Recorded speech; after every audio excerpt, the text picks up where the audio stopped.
Hey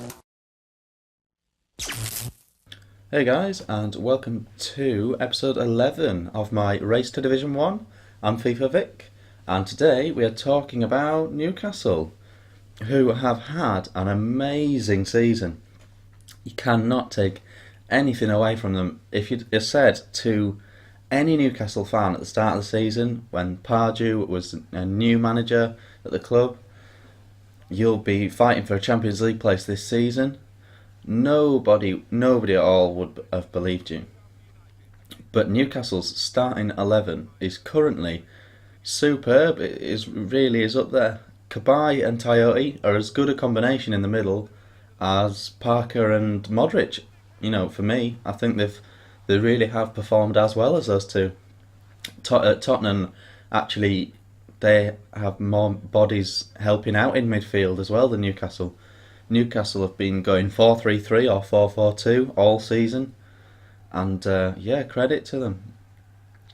Credit to the way they've played, and their 11, going right across their 11. Their back four is still not a Champions League back four.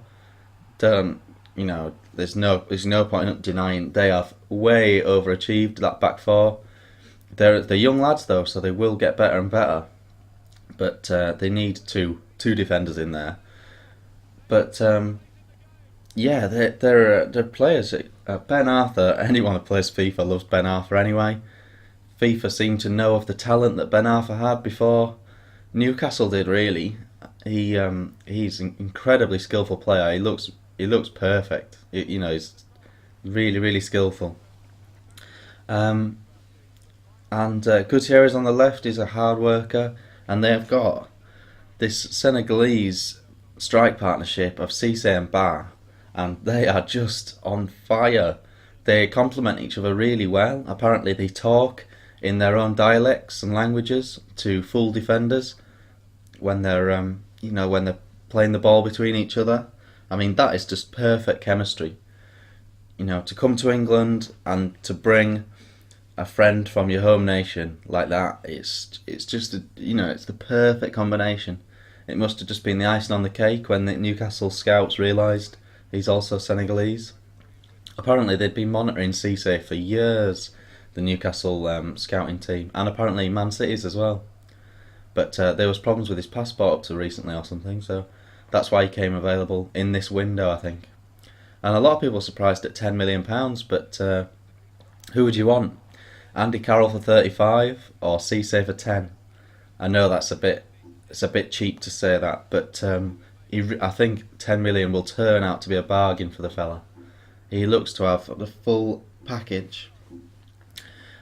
You've got to take your hat off to Alan Pardew for just the way they've performed this season. So many people doubted him at first, but even when he was appointed and when you asked around, when people, when you heard pundits and people asking around, anyone that had been in football did rate Alan Pardew. There was a lot of fans from previous clubs that were a bit on the fence with him or didn't like him for one reason or another. But anyone in the game raved about him, and we're starting to see why now. He seems to have such a strong plan for how a football club should push forward and how it should improve. So it's great to see him doing so well, doing as well as I think he thought he should have been doing anyway, and push forward. They need to improve the squad. The starting 11 is good, as I've just said, but they've got nothing else. If they'd have picked up, Newcastle simply wouldn't have had the season they've had if they'd got a big injury to Ba or Cabaye or one of the centre backs or Colaccini. Just you put an injury on any of those players, and the 11, it just lose the 11, and there is not enough on the bench in support of them. So pushing for the Champions League, I think it's still on, isn't it? Because it's still going down to the wire. They could certainly make the Champions League. I think, let's assume Chelsea don't win the Champions League. They have got a tough game in playing Bayern Munich. If they don't win the Champions League, then they're out of it. So you've got Newcastle who need to win. Tottenham who need to lose, and then Newcastle are fourth, and that is as simple as that. That is not a strange. That would not be considered a strange sequence of events, really. I'm sure Tottenham fans will disagree, but it's very possible. Especially looking at the results this week, you've got Arsenal drawing with Norwich, Tottenham slipping up. Newcastle played Manchester City, and I think that game did highlight the problems with their starting 11. Like, you cannot take anything away from Newcastle, but I do think they do need to strengthen that team. There's a tiny bit of speculation that Wenger might come in for Kabay and or Ben Arthur. There's the French link is bubbling up again between Wenger and possible French players. So there's talk of that. I think there is a slight issue there that it's very, very important that they hold on to the players, Newcastle. It should be, even if they only get UEFA League Cup thing, the Europa League, even if they only get that, then that should be enough to keep the players. The players should be buzzing with the season they've had, and there should be a unity there. But obviously, if they get offered ridiculous sums of money, they might take it. So it's very difficult. But the main thing you have to do is keep on to the players. But as well as that, they need to add to this squad. I guess it's another problem for Mike Ashley in a way. He now has to invest to keep it going, rather than sitting on what he's got. He needs to strengthen that squad massively. 3 or 4 players, and they can be a top 6 side every season without question.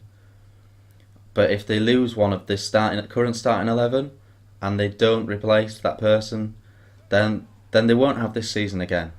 They just won't. They need to keep adding to the squad. It's just for, like I say, they've seemed to, on the surface it seems, I don't know the entire squad lineup, but it seems like they've been lucky to not get an injury to one of these starting 11. But hats off to Pardew, hats off to Mike Ashley for turning it around. I think people were forgetting, when it was going through a tricky spot, that he did bail them out of a lot of money. He cleared the debts at Newcastle. We're talking millions and millions of pounds.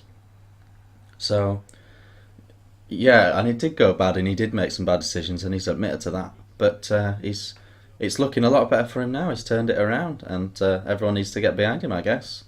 And I think obviously they are. The Newcastle fans, you will not see a happier fan than a Newcastle fan right now, I think.